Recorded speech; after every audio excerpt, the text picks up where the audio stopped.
In this video, we're going to continue our conversation around the main reasons why most diets fail. Now, we're going to talk about a lot of things, but where we're going to start is by talking about moral judgments around eating behavior, body image, and your rate of progress. So we'll start with eating behavior.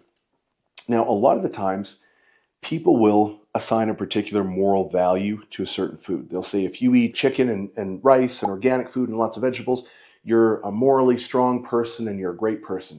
If you eat chips and candy and chocolate and sodas and all that stuff, you're morally weak and you're morally reprehensible. Now, that might sound stupid when I say it, but the reality is people make these judgments about themselves all the time. So here's an example. Let's say I go out to dinner with a friend of mine. Now, I'm 6'2", 270, I'm fairly lean. My friend here, let's say he's 5'9" and 400 pounds. So very, very overweight, right? Now, let's say I'm having a salad and he's having some French fries. It's going to be very easy for people to walk by, point a finger at him and be like, well, look at how he's eating. That's why he's overweight. But that doesn't necessarily mean that it's accurate.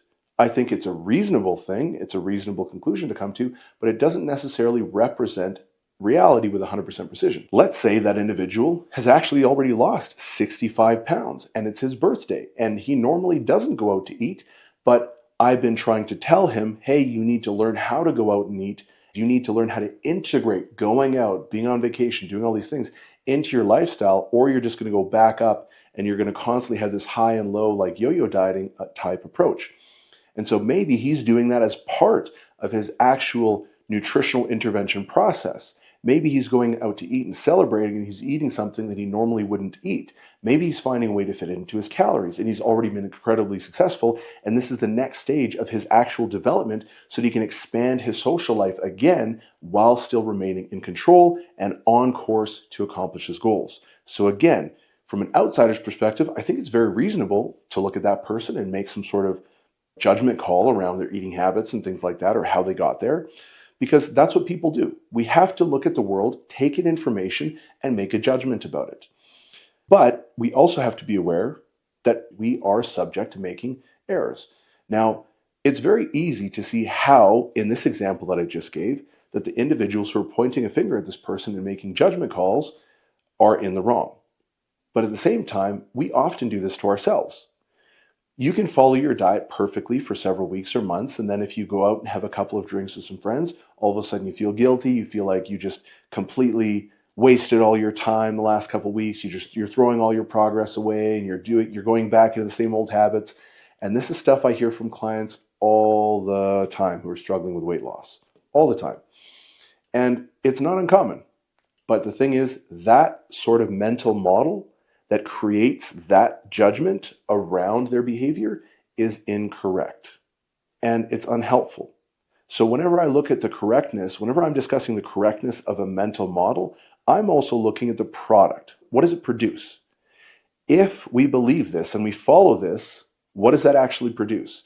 And 99 times out of 100, or probably 100 times out of 100, that sort of mental framework doesn't do us any good. And so it's very important to understand that food doesn't have a moral value to it. Now, at the same time, food absolutely does have a value from the perspective of its energy content in the form of calories and its nutritional content. So we're looking at phytochemicals, micronutrients, and macronutrients and things like that. So there is a value there, but it's not moralistic. And so we need to be very careful about making these moralistic judgments about ourselves and about our eating behavior. Now, you may have heard this before. It's very common for coaches to say things like there's no such thing as good or bad food. It's dose and context dependent. So the reason why they say that is because if I were to eat just a single bite of a chocolate bar, is that going to have any effect on me whatsoever? No, because I'm a larger guy and what that represents in terms of my total caloric load is so freaking small that it's going to have virtually no effect. I'm going to metabolize it like that and it's going to be a nothing to me. Conversely, if I have 5 pounds of spinach, which is very nutrient dense, full of phytochemicals and fiber and all sorts of micronutrients, really, really good for you. If I have 5 pounds of that, because I'm eating it in excess, I'm going to experience extreme GI distress and I'm going to probably get sick, maybe throw up, maybe have to get my stomach pumped. Like it's just not going to be a good situation, right? So consuming a good thing in excess can be bad. Consuming a bad thing in, moderation or in very small quantities can have no effect on you whatsoever. Now, I agree with that. However, that actually doesn't have anything to do with whether or not a food is good or bad. Okay, because this is talking about the outcome of consuming different doses of food in different contexts. That doesn't speak to the characteristics of the food themselves. So there absolutely are characteristics that make a food good for you and make a food bad for you. So there's a difference there. And oftentimes it's conflated. That statement that there is no such thing as good or bad food, it's context and dose dependent, is false. What that's talking about is the outcome.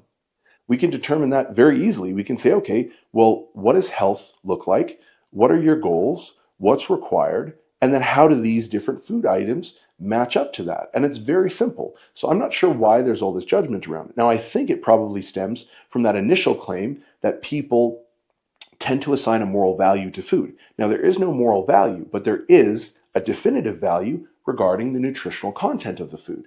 And those are two distinct things. Now, it might sound like they're similar and it might sound like I'm splitting hairs, but this stuff actually is important because when we conflate things, it makes it very difficult to see what's actually going on. And if we're not sure how to differentiate things, we can't necessarily make the right decision in the appropriate time because we don't have clarity on the subject. So let me give you an example. Let's equate calories. Take two different diets. We're going to equate calories and protein. This diet is going to get 100% of their calories coming from whole foods. Lean, high quality protein, healthy fats, and great quality carbohydrates, and lots of fruits and vegetables. Okay?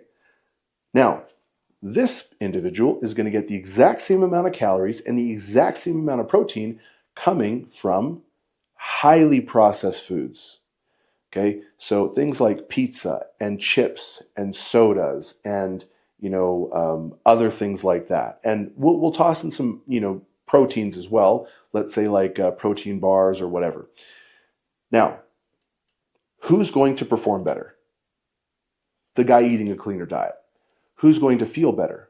The guy eating the cleaner diet. Who's going to have better energy levels? The guy eating a cleaner diet. Who's going to have more stable blood sugar? The guy eating a cleaner diet.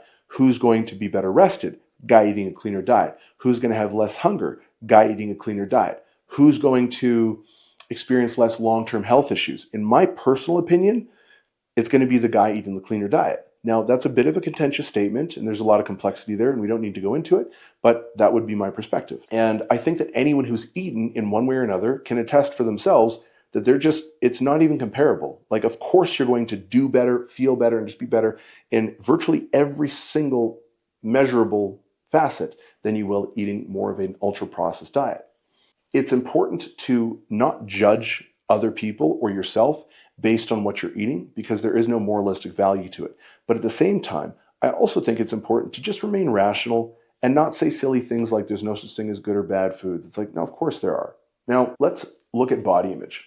I think a lot of people might look at someone let's say someone who's very, very overweight, 350 pounds, 400 pounds at like 5 foot tall or something like that, right? That's someone who's very overweight, okay? And it would be very easy to say, oh, that person's really lazy. And sure, that's a reasonable claim. I understand how people get there, but is that accurate? Well, maybe, maybe not. I don't think it's fair to say that every single person who's overweight is lazy. I don't think that's accurate. But I do think it's accurate to say that a large percentage of the individuals who are overweight are in fact lazy and do not care about their health. So I don't think that we can paint with a broad brush every single person and just say, you fit in this category, therefore you are X, Y, and Z. That's obviously going to be flawed, and that obviously is going to lend people to being wrong. But I also think that it would be completely ignorant to pretend like a large percentage of the individuals who are overweight and who do have health problems are not lazy. And those individuals do care about their health because they clearly don't, because you look at their actions and their actions ultimately determine your values. It's very easy to say, this is what I value, but ultimately what you do and the outcomes that you produce really determine what your values truly are. And so my point here is not to point fingers and make judgments around people or at people. My point here is just to say that we need to have an honest discussion. It doesn't help people to say, oh, no, you're perfect as you are. Oh, no, everything's okay. You're amazing. Sometimes I see all the comments on like Instagram, it's not helpful. We need to be honest with people, but we also need to be compassionate, okay? And lying to people doesn't make it any better. The reality is being overweight doesn't automatically mean that you're lazy, and it doesn't automatically mean that you don't care about your health. But an equal reality is that there is a large percentage of individuals who are overweight because they are lazy and because they don't care about their health. And it's important that you identify which one of those individuals you are so you can take the appropriate steps to move in a more productive direction that you want for your life.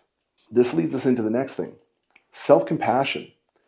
Self-compassion needs to be balanced with personal accountability. It's important that we're compassionate about ourselves. It's important that we don't judge ourselves, but at the same time, it's important to be accountable, okay? Here's an example. If someone cheats on their partner, right? Maybe their partner was not a good partner. Maybe they do all these bad things. Maybe their partner was just an awful person, but this person cheated on their partner. They are in the wrong because they cheated. Now, this person's also in the wrong, but two wrongs don't make a right. If they're actually in a bad relationship and that's the reason why they cheated, they should have just ended the relationship and left. Cheating doesn't make it right. We can't justify bad behavior by pointing at someone else or by pointing at something else and saying, well, that's why I'm doing this. Because it's just completely unhelpful and it disempowers us. The more responsibility you take for your lives, the more that you can actually affect the outcomes that you produce. A lot of the times, obfuscating accountability or reality is masked and it's called self-care. It's called compassion, but that's not really what it is. Okay, so we need to make sure that we're genuinely compassionate about ourselves, but in a way that still allows us to maintain personal responsibility and agency over our lives. So those things cannot be blurred. Okay, we need to make sure we are doing both and we're not using one to obfuscate the other.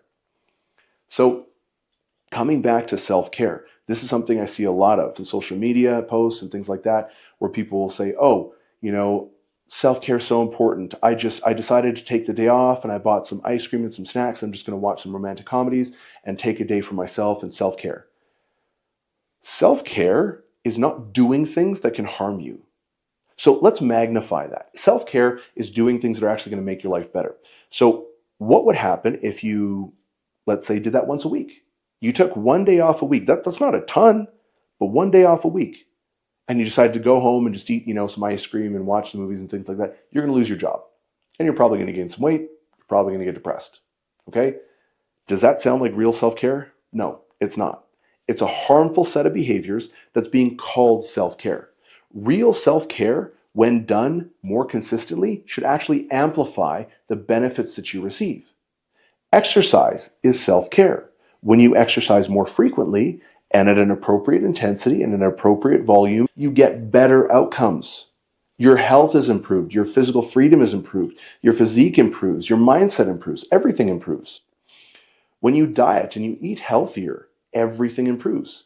If you amplify the consistency and frequency of them, what's going to happen is it's actually going to have a detrimental effect in your life. So I think it's incredibly important to be very cautious about calling harmful behaviors self-care, which is something that people are so okay doing in this day and age. They jump on Instagram, they're like, oh, well, I saw an Instagram quote that said this, and that's what I'm doing. It's like, so what, you're going to take your advice from Instagram? Like, do you also follow horoscopes and silly things like that? Like, then you should not be responsible for your own life and certainly should not be responsible for anyone else if that's your guiding force, right? And that's my mind. That's a little bit harsh, but, it's just baffling to me how people just have no judgment at times, I guess.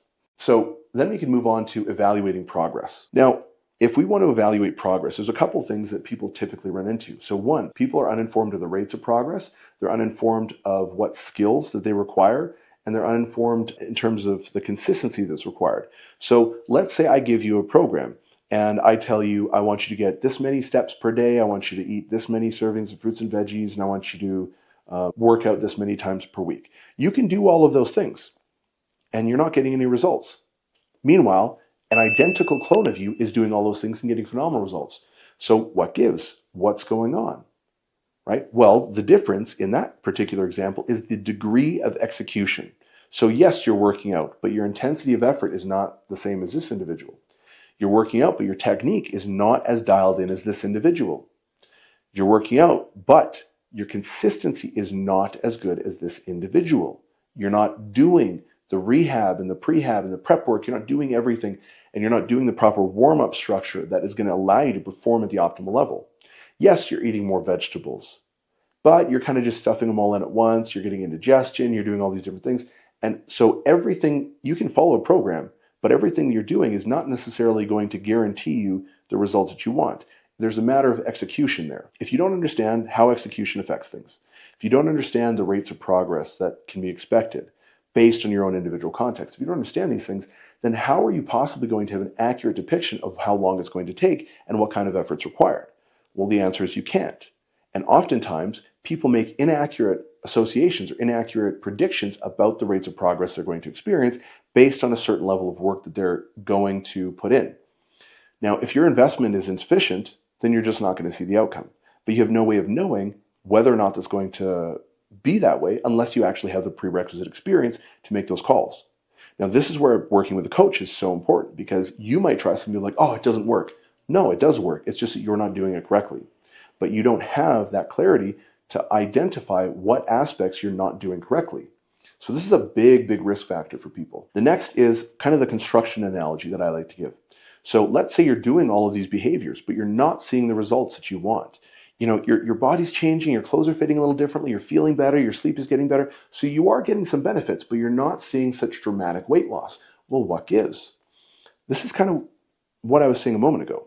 And I like to give the construction analogy because it's a very fitting analogy. Essentially, when someone wants to build like a big condo building or something like that, they dig a massive hole and they work and they work and they work. And they might work on that hole for like 2 years. And it looks like nothing is getting done. And it's an empty hole. They just keep going in there and doing some work and whatever is happening. But then once that hole's finished, after 2 years, in the next 6 months, boom, the entire building is erected. So it takes all this time to build that foundation. And then boom, all of a sudden, now you have this finished, beautiful condo building. Well, a lot of the times, that's how fitness works as well. If you have a lot of really unproductive behaviors, let's say your sleep is really crappy, let's say you're super stressed out, let's say your schedule is really hectic, let's say your family life is really hectic, your eating habits, your education around what needs to happen, your desire to exercise, your ability to even push yourself or regulate intensity thresholds. If all of that stuff doesn't exist beforehand, you have to build all of that stuff before you can really be following the program. And again, that goes back to that execution point. So if you're not executing at the required threshold, you're not going to see the outcomes that you expected. And so it might take you a while to get to that point. Now, that doesn't mean that nothing's happening in that period. It just means that you aren't yet at that threshold. And once you cross that threshold, boom, all your results are going to start coming. But if you don't understand that that's the process, then it's going to be very demoralizing to just be putting in all this work and not necessarily seeing the expected outcome. And lastly, and I think this is one of the things that most people struggle with probably the most, is that you don't get to decide the rate of your progress. You can train really, really hard, and your best friend can train really, really hard, and they might see results twice as fast as you, 3 times as fast as you. And you know what? Is it fair? I don't know. I don't think fairness has anything to do with it. I think that's just life, okay? Sometimes you just don't get to pick what's required. You just have to say, this is what I want, and I'm willing to do whatever it takes. And then you actually have to commit yourself to that. Because I'm not someone who has great genetics for strength. I have very good genetics for building muscle. You know, I went from weighing 165 pounds, now I'm 270. So clearly I have a disposition or predisposition for building muscle, but I don't have a predisposition for building strength. You know, am I pretty strong? Yes, I'm a strong guy, I'm a strong powerlifter. But at the same time, a lot of the guys that I train with, like some of my training partners, squat over 1,000 pounds. Several of them deadlift, you know, well into the 800 pounds. So like 850, 890, some even over 900 pounds. You know, so these guys are very, very strong, very elite athletes, and I'm not as strong as them. So my genetics are not as good as theirs for strength development. Now, is that fair? It doesn't matter. That's life. So I have to put in however much work I have to put in to get to where I want to be. Now, maybe I'm never as strong as them, but I still need to put in the work and I'll see how far I can get. And a lot of the times that's not something that people want to hear. Everyone wants to hear, oh, I can accomplish anything, I can do anything. No, you can't. I'm never going to be in the NBA. I'm never going to be in the NFL. That's just the way that it is. That's life. And it's not up to you to decide how much work is required to accomplish a goal. You just have to decide, are you willing to do the work? That's it. But you don't get to decide how much work is required because it's going to be different for everyone. I have clients who we get them on the most basic intervention and they lose 40 pounds in like 2 months, like that. And it's no problem. They've got no hunger. Their training performance isn't affected in any sort of way. Like they're crushing it. I've got other people who are super dialed in and it takes them 5 or 6 times as long to lose half the amount of weight. Is that fair? It's not about being fair. It's just about that is life. That's how it is. And the sooner that we can accept that, the sooner that we can move on and stop doing things begrudgingly. Now, we can move on to environmental risk factors. And the environment is very important. I already covered a lot of this stuff in a previous chapter, so I'm not going to go too much more in depth here, but there are a couple things that we do need to touch on when it comes to risk factors. So one, if you're a recovering alcoholic, it's probably not a good idea to be hanging around people who drink all the time. Now, along that same thought process, if you're overweight, or if you are trying to build muscle, if you're trying to lose a bunch of fat, whatever it might be, it's probably not a good idea to be going out with people who consistently engage in behaviors that are antithetical towards your goals. Now, does that mean that you need to ditch all your friends or your family? No, it doesn't. I'm just saying you need to be aware of how these things are going to affect your behavior, because we tend to model the behavior of the people who we spend the most time with. You look at family, you look at your friends, and there's a lot of data on this. Most people associate with others who share their values, who are in a similar place in their lives, and who have, kind of similar outcomes, okay? Which is why it's going to be very rare for a bunch of super overweight people to have one of their best friends, if it's a really close-knit group, and one of them is like a Mr. Olympia, it just doesn't happen. Well, why is that the case? Look at someone who is a Mr. Olympia. Their entire lives are dedicated towards this one thing, which means they don't really have a whole lot of time for anything else. So who are they probably going to gravitate to most? Well, other people who are at that level. Okay, so super ultra fit people generally hang around other super ultra fit people. Really, really wealthy people generally tend to hang around ultra wealthy people, right? Super overweight people generally tend to hang around with other people who aren't in very good shape. That's just kind of how things go, and that shouldn't be very surprising as I say that. Now, obviously, there's exceptions to everything, and there's no hard and fast rule, but that is generally what you see, and that's supported by virtually all of the data as well, and social modeling and things like that. So it is important to be aware of how the individuals in your life are affecting certain behaviors. So if these people are constantly asking you to come out and go out to eat and things like that, you might actually have conversations with them and say, hey, you know what? I'd love to go out with you guys, but I find it very difficult to stick to my diet. So can we not go out to eat? Could we do some other activity? Or if I do go out to eat, can you please not pressure me to eat anything because I'm really trying to be disciplined on my diet? You might have to have those conversations, but whatever you choose to do, and there's multiple options, and we will talk about a lot of those in a later section, whatever you choose to do, there are always going to be things that you need to address if you want to experience higher degrees of success, okay? So let's talk about food availability in the home. If you have a bunch of junk food in your home, the probability that you're going to eat it is much higher than if you didn't, right? Just because if you don't have the food in your home and you want to have chips and pop or whatever, then you actually have to go out to the store or you have to order. There's something else that you have to do that acts as an additional point of friction or several points of friction that are standing between you and this particular behavior. So constructing your home environment in a way that actually aligns with your goals is going to be very important. It's easy to behave good in an environment where everything is aligned and everything's perfect. But most of us don't have optimal conditions. In fact, I would argue that no one has optimal conditions. So you have to look at your home environment and say, is my home environment making it easier for me to enact productive behaviors or counterproductive behaviors? And then once you identify that, you can start looking for those aspects that are causing you to maybe experience recidivism temporarily or, largely, and then start making adjustments. And here's a great example of this, right? So let's say you're in a dangerous neighborhood, okay? Probably not a great idea to go out for a walk at night by yourself. Well, what if you're working and you work early in the morning and you work long hours, you get home and you usually do your walk at night? Well, if you're in a dangerous neighborhood, that's a big deal. You may not want to do that, and it might not be worth the trade-off for you, which is a totally reasonable decision to make, right? What if you live right downtown and it's super noisy and it's really, really bright and you don't have blackout curtains? Okay, well, it's probably going to disrupt your sleep. If your sleep is disrupted, that can dysregulate your hunger signaling and your satiety and your propensity to lose lean mass versus fat mass and all sorts of different things. So home environment has a lot of far-reaching impacts on your behavior and on the outcomes that you can produce. And so are you aware of that? And what are the specifics in your personal environment that can potentially be holding you back? Then we can look at your significant other, your work, and your family. So Do your goals cause friction with your work, with your family, with your social circle, things like that? So all of these things matter, because if you have points of friction, ultimately you'll have to make a decision. And indecision sometimes is a decision in itself. So if you're like, well, I experience all these problems, but I don't necessarily want to pick one or the other. Okay, well then you're just going to be stuck, right? So ultimately you will have to either have those conversations with those friends, you'll have to have the conversation with your family or work or whatever it might be, or you'll have to find some sort of solution, or you're just going to be stuck going around in circles over and over and over, okay? Now, another thing, and this is a very important point, are you and your partner growing together, or are you guys growing apart?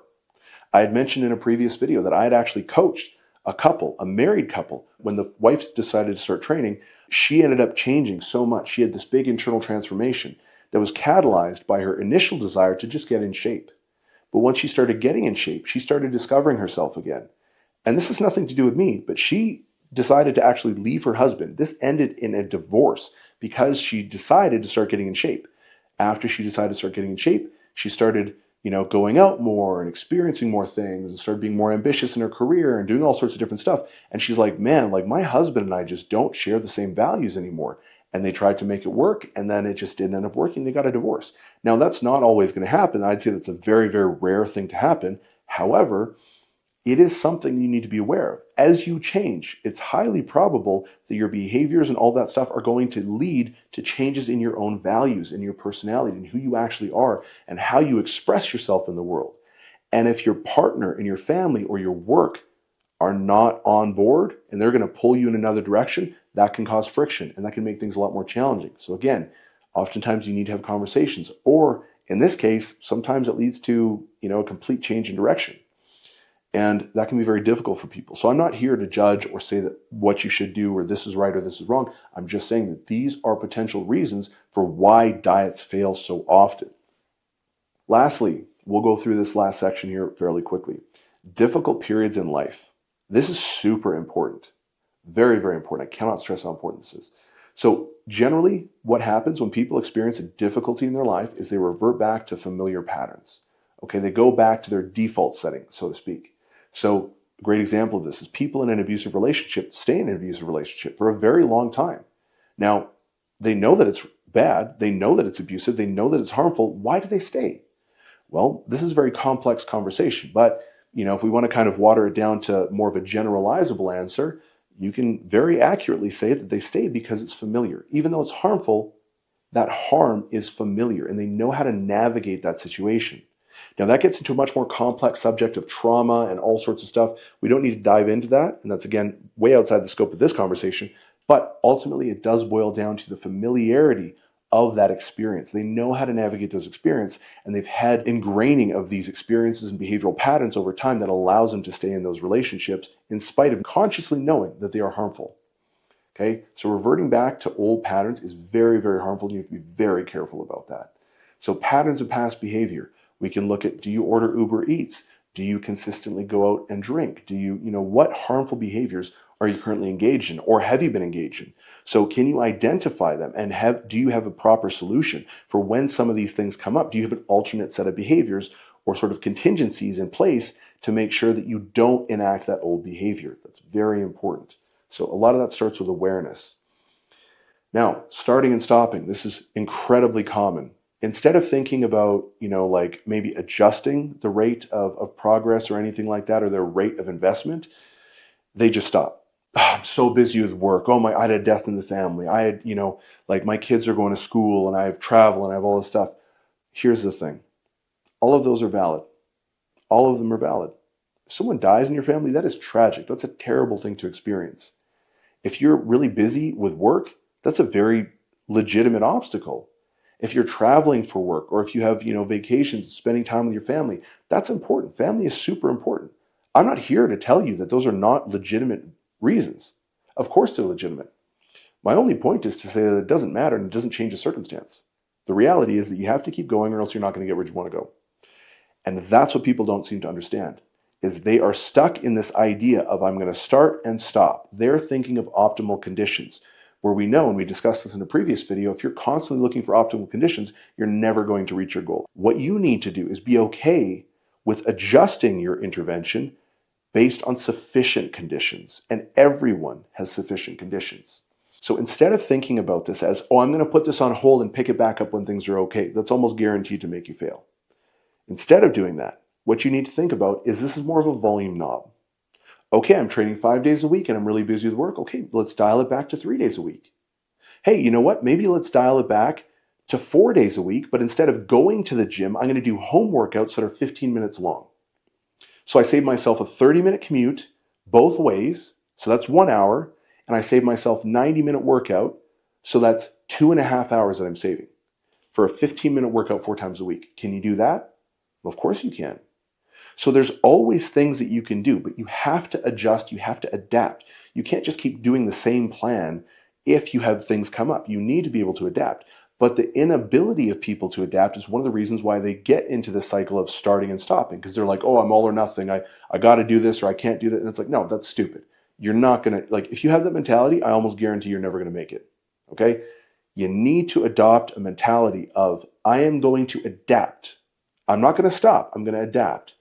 Now, here's the thing. If you go through a really difficult period and you're making great progress and you have to put that on hold and everything you're doing is just to maintain, and you maintain for 3 months, that's a monumental win because you didn't regress. Sure, you didn't make any progress, but you didn't regress. So now when things ease up a little bit, now you can continue making progress. That is a massive win. Now, a lot of the times, you can actually make adjustments and you can continue making progress through those periods. But my point is that you need to be able to adapt. You can't just start and stop. You have to adapt. Okay? Letting your emotions get the better of you. This is something that's very common. People will get really emotional about something. They'll be like, oh, I'm not seeing the progress that I wanted. I'm not this, I'm not that. And ultimately, it's just a lack of emotional maturity. That's really what it boils down to. Because if you looked at your kid and your kid got really frustrated when they were studying mathematics or something like that, let's say they're trying to learn how to read and they're getting really frustrated and they're like, oh, you know what, I'm just going to quit. You'd be like, no, come on, you can't quit. You have to learn how to read. It's not optional. You have to do it. You can't just quit. And you'd have all these motivational conversations with them and stuff like that. But when it comes to yourself, oftentimes you don't take that advice. And you know that would be good advice. You cannot let your emotions get the better of you. You have to recognize them. You have to be empathetic with yourself. You have to be compassionate with yourself and be like, you know what, this is really hard. I'm really struggling, blah, blah, blah. If you have a coach, ask for help, ask for support, get support. Social support is an incredibly important aspect, but you cannot quit. You cannot let your emotions get the better of you and make emotional decisions that are going to affect your long-term outcomes. You have to stay disciplined, okay? Now, the last one is impatience. So many people, and this has been kind of a recurring theme, even just in this video alone, many people are impatient. They want the result and they want it now. That's not how life works. You don't get a six-pack before you start dieting. You diet for a very long time and then you get the six-pack. And sometimes it takes multiple phases before you get that six-pack. So it's not just one for many people. And you do not get to determine how much effort is required. So you can't say, oh, I'm impatient. You know what? Grow up. If you have any sort of ambitious goal, you cannot say, I want this now as an adult. It's illogical, right? So we need to make sure that we're actually being rational, that we're being logical, that we're rooted in our objective understanding of how reality works. And if it's taking you longer than you'd like, so be it. You got to be patient, you got to accept it, and you just have to continue on with the process. And you have to learn to be patient because patience is a skill set. One of the things that I work on with my clients is patience. And here's a great example of this. I had a client recently who was seeing phenomenal progress, like lost 20 pounds, was PRing all of her lifts. All of her lifts were going up dramatically. Her body composition changed radically, okay? And then she comes to me one day and says, you know what? I want to add another day. I'm training 4 times a week. I want to train 5 times a week. That's impatience. I said, no, we're not going to train 5 days a week. And she's like, really? Why not? And I was like, okay, let me ask you this. Are you happy with your progress? She's like, I'm so happy. I never thought I'd get here. Okay, great. Do you feel awesome? I feel so good. I have so much energy. My sleep is on point. Great. Are you enjoying your walks and your daily routines and everything like that? Man, I love it. Okay, so what you're telling me is you're seeing phenomenal progress. Your energy's through the roof. You're ecstatic just about life in general. You're loving your routine. You're getting great sleep, great recovery, great performance. Everything's going well. And you want to change something? Is that what you're telling me? And then when I told her, in like that, like literally like that, she's like, okay, I see what you're getting at, right?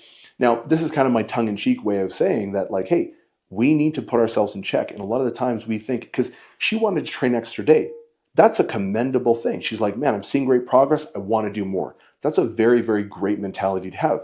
Unfortunately, it's the wrong thing to do. So well-intentioned, great mentality to have. I commend her for doing that. But at the same time, we need to make sure that we have guideposts to keep you on track and to not just veer off at any shiny object. So being disciplined and being patient is incredibly important.